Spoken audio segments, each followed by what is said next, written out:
Bienvenido a las instrucciones para el sistema de toldos SpanMaxl de la firma Skia. En este vídeo le vamos a explicar cómo medir correctamente entre vigas, bajo vigas, en montaje frontal y en montaje para perfiles en H, así como para módulos desiguales. Empezamos con la medición entre vigas. En la mayoría de los casos, los toldos se montan entre vigas, independientemente de si estas son de aluminio, madera o de acero.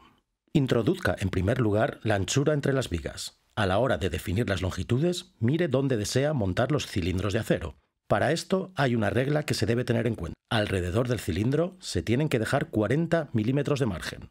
40 milímetros hacia arriba, 40 milímetros hacia abajo, hacia los márgenes de las vigas y 40 milímetros hacia la derecha y hacia la izquierda. Este espacio lo va a necesitar después a la hora de enroscar los cilindros de acero. La posición final de los cilindros será la distancia entre los agujeros. Esta distancia entre los agujeros es la longitud que tiene que poner en nuestro configurador online. Para definir la anchura, introduzca la distancia entre las dos vigas. Montaje bajo vigas. Aunque este tipo de montaje es poco común, a veces se lleva a cabo. Primero, ha de decidir dónde van a ir colocados los cilindros. Para eso, ha de tener en cuenta que las basas tienen un diámetro de 30 milímetros. Por ese motivo, los cilindros no pueden estar más juntos entre sí que a 30 milímetros. Hacia los márgenes hay que dejar una distancia mínima de 15 milímetros, aunque si lo desea puede ser mayor.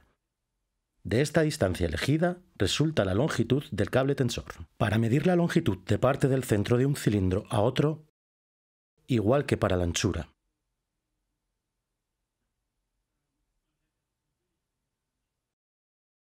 Una forma particular de montaje es el denominado frontal. Para este montaje es importante que los cables estén en perfecto ángulo recto, con la superficie donde se fijan. Si este no es el caso, se han de colocar calzos con un poco de inclinación hasta conseguir el ángulo recto. La medición es igual de sencilla que en los otros tipos de montaje.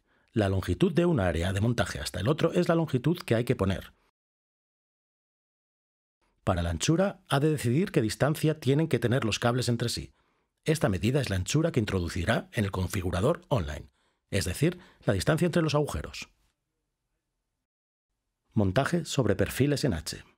Tiene que hacer lo mismo que en el montaje entre vigas, aunque añadiendo un rebase sobre el que posicionar el cilindro. Este rebase, o superficie sobre la cual ha de situarse el cilindro, debe sobresalir de la viga con una profundidad parecida a la anchura del perfil en H. Como máximo, puede diferir la profundidad en 10 milímetros. Por ejemplo, con una viga de 40 milímetros y un rebase de 30 milímetros, el cable está a 12 milímetros del área de montaje. La longitud se mide de nuevo desde el centro de un cilindro hasta el otro.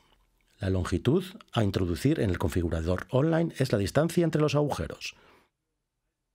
La anchura se mide desde un rebase hasta el otro, es decir, debe poner como anchura la distancia entre las áreas de montaje. Montaje sobre módulos desiguales entre sí. A veces los tejados no son perfectos al 100%. En estos casos se tiene que medir la anchura total en la parte delantera y en la trasera. 1 o 2 milímetros de distancia no suponen un problema, pero se deben evitar diferencias a partir de los 2 milímetros.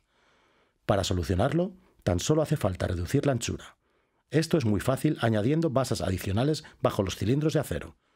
Puede añadir hasta 2 basas adicionales a cada cilindro, cada una de las cuales tiene 2 milímetros de grosor. Colocando a cada lado del tejado basas adicionales puede igualar su anchura en 8 milímetros. Por favor, controle entonces la parte de delante y de atrás, pues el lado que antes era más ancho se ha estrechado.